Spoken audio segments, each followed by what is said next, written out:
Hello students, आपका chapter चल रहा है सार्वत्रिक गुरुत्वाकर्षण यूनिवर्सल ग्रेविटेशन। ये इसकी थर्ड वीडियो है। इसमें आपका टॉपिक है गुरुत्वीय विभव, ग्रेविटेशनल पोटेंशियल। इसमें देखिए, एकांक द्रव्यमान के पिंड को अनंत से गुरुत्वीय क्षेत्र के भीतर किसी बिंदु तक क्षेत्र के विरुद्ध लाने में किया गया कार्य उस बिंदु पर गुरुत्वीय विभव कहलाता है। ठीक है, एकांक द्रव्यमान का कोई पिंड है, हम उसे अनंत से क्या है गुरुत्वीय क्षेत्र के भीतर लेके आ रहे हैं। ठीक है, उसमें जो किया गया कार्य है उसे उस बिंदु पर गुरुत्वीय विभव कहते हैं। यदि m द्रव्यमान के पिंड को गुरुत्वीय क्षेत्र में लाने में किया गया कार्य w हो तो गुरुत्वीय विभव b बराबर हमारा होता है -w/m। ये क्या है, अनंत से किसी गुरुत्वीय क्षेत्र के भीतर लेकर आ रहे हैं हम। इसका मात्रक जूल पर किग्रा है तथा यह एक अदिश राशि है। इसकी विमा हो जाएगी हमारी L2T-2। गुरुत्वीय विभव का मान सदैव ऋणात्मक होता है। के कारण गुरुत्वीय विभव, इसमें देखिए, माना m द्रव्यमान का एक पिंड बिंदु O पर स्थित है। ठीक है, m द्रव्यमान का पिंड है, ये बिंदु O पर स्थित है। देखिए फिगर में, ये आपका बिंदु O है, इस पे एक m द्रव्यमान का पिंड रखा हुआ है। ठीक है, पिंड द्वारा उत्पन्न गुरुत्वीय क्षेत्र में बिंदु O से r दूरी पर, इस बिंदु O से r दूरी पर एक बिंदु A है हमारा, ये बिंदु A है जिस पर गुरुत्वीय विभव हमें ज्ञात करना है। यहाँ पर हमें गुरुत्वीय विभव ज्ञात करना है। इसमें माना बिंदु A पर m द्रव्यमान रखा गया है। यहाँ पर क्या है, ये स्मॉल m द्रव्यमान रखा हुआ है। ठीक है, यहाँ पर ये कैपिटल M है, कैपिटल M द्रव्यमान का एक पिंड है। इससे r दूरी पर यह है बिंदु A है जिस पर द्रव्यमान हमारा स्मॉल m है। आगे देखिए, इसमें जब m द्रव्यमान पर ये कैपिटल M द्रव्यमान के कारण आरोपित गुरुत्वीय विभव, यहाँ पर जो स्मॉल m द्रव्यमान रखा हुआ है उस पर यह जो कैपिटल M द्रव्यमान का जो पिंड है इसके कारण आरोपित गुरुत्वीय बल F हमारा होगा Gm/r का स्क्वायर, जो कि बिंदु A की ओर दिष्ट है। ठीक है, बिंदु A की ओर क्या है, दिष्ट है, बिंदु A यहाँ पर है। अब माना कि द्रव्यमान m को बल F के विरुद्ध बिंदु A से कुछ b तक अनंत सूक्ष्म दूरी dr तक चलाया जाता है। ये देखिए फिगर में, ये ठीक है, यहाँ से इस बिंदु A से बिंदु B तक dr दूरी तक हमने इस स्मॉल m द्रव्यमान के पिंड को चलाया है। तब बल F के विरुद्ध किया गया कार्य कितना होगा, dw बराबर F/dr। सूक्ष्म दूरी चली है dr, इसलिए d लगाया गया है सूक्ष्म दूरी के लिए। dr तो कार्य भी सूक्ष्म होगा, dw होगा। यहाँ पर f अभी हमने ऊपर लिखा है, f बराबर कितना था हमारा Gmm/r², वो वैल्यू हमने यहाँ पर रख दी। तो यहाँ पर किया गया कार्य कितना हो गया, dw बराबर Gmm/r²dr। अतः द्रव्यमान m को बिंदु A से अनंत तक ले जाने में किया गया कार्य, अब उसको क्या है, बिंदु A से अनंत तक लेके जाएंगे। तो अनंत तक लेके जाने के लिए कहाँ से कहाँ तक लेके जा रहे हैं, बिंदु R से अनंत तक लेके जा रहे हैं। तो इसका इंटीग्रेशन करेंगे तो ओमेगा बराबर, ओमेगा कह रहे हैं W बराबर Gmm/r²dr।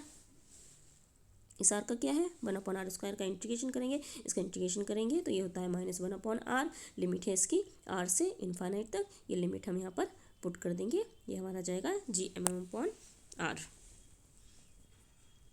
यदि द्रव्यमान m को अनंत से बिंदु A तक लाया जाए तब प्राप्त कार्य होगा हमारा W बराबर -Gmm/r।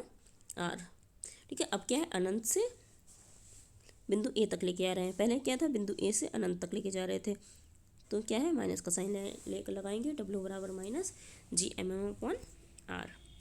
परिभाषा V बराबर हमारा होता है W/m के अनुसार बिंदु A पर गुरुत्वीय विभव हमारा हो जाएगा V बराबर -Gm/r। ठीक है, ये वैल्यू क्या है, ये वैल्यू हमने यहाँ पर रख दी है। इस वाले m से ये नीचे वाला एक m कैंसिल हो जाएगा, तो यहाँ से b बराबर आ जाएगा -Gm/r।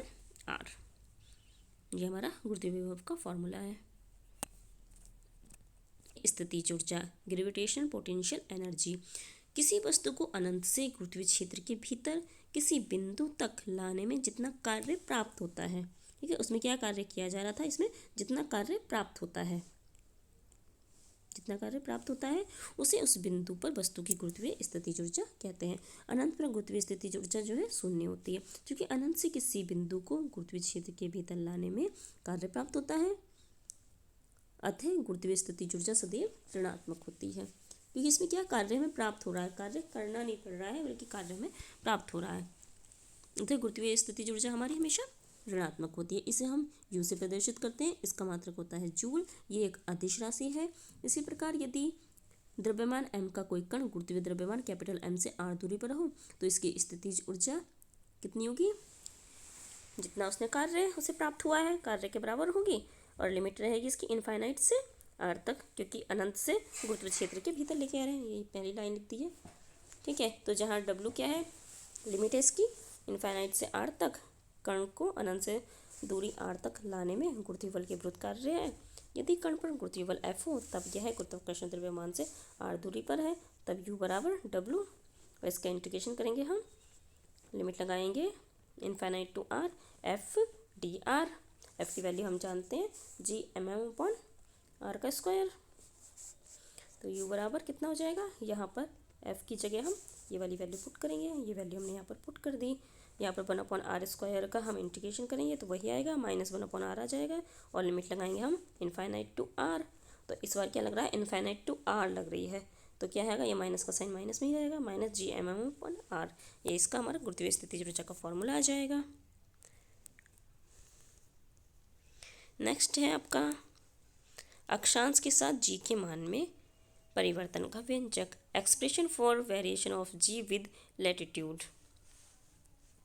पृथ्वी का केंद्र O है, ये देखिए पृथ्वी का केंद्र हमारा, ये हमारी पृथ्वी बनी हुई है, इसका केंद्र हमारा O है, जिसकी त्रिज्या है हमारी RE, यह अपनी अक्ष NS, ये NS है, NS अक्ष के प्रति कोणीय वेग ओमेगा से घूम रही है ना। द्रव्यमान M का एक पिंड पृथ्वी तल से एक बिंदु P, ये बिंदु कोई बिंदु हमने ले लिया अपनी तरफ से, P पर स्थित है, जिसका अक्षांश कोण ये लैम्डा है, जो अक्षांश के साथ कोण बना रहा है ये हमारा लैम्डा है। अतः पृथ्वी के घूर्णन के कारण P पर गुरुत्वीय त्वरण, अगर हम इस पे P पर यहाँ पर गुरुत्वीय त्वरण निकालें तो ये आता है हमारा g डैश बराबर g-re omega square cos square lambda. इससे स्पष्ट है कि g डैश की जो वैल्यू है वो g से क्या है, छोटी है, क्योंकि g की वैल्यू में से देखो ये कुछ ना कुछ कम हो रहा है, तो g की वैल्यू क्या हो गई, तो ये g डैश की वैल्यू इस g से कम हो जाएगी, अर्थात पृथ्वी के घूर्णन के कारण g के मान में कमी आती है। अतः यह कमी अक्षांश के बढ़ने पर घटती है, जैसे जैसे ये अक्षांश क्या है बढ़ता जाएगा, ये कमी भी हमारी घटती जाएगी।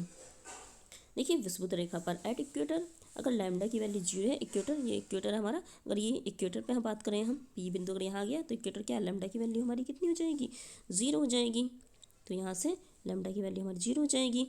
तो यहाँ पर कॉस लैम्डा अगर हम लिखें तो कॉस लैम्डा बराबर लैम्डा की वैल्यू 0 रखेंगे, कॉस 0 की वैल्यू होती है 1, तो यहाँ पर हमारी कॉस की वैल्यू कितनी हो गई है, 1 हो गई है। तो हमारी इक्वेशन क्या हो जाएगी अब, g डैश बराबर g-re ओमेगा स्क्वायर, क्योंकि कॉस की वैल्यू 1 हो गई है, तो यहाँ पर g डैश बराबर g-re ओमेगा स्क्वायर, ये वैल्यू हमारी न्यूनतम होगी, क्योंकि g की वैल्यू में से कुछ ना कुछ कम हो रहा है। यह प्रभाव अक्षांश कोण के बढ़ने पर घटता जाता है और ध्रुवों पर हमारा ये समाप्त हो जाता है, यहाँ पर जाके क्या है ये समाप्त हो जाता है, क्योंकि यहाँ पर क्या है लैम्डा की वैल्यू मैक्सिमम हो जाएगी, ठीक है। तो अक्षांश के बढ़ने पर ये कमी हमारी घटती जाती है।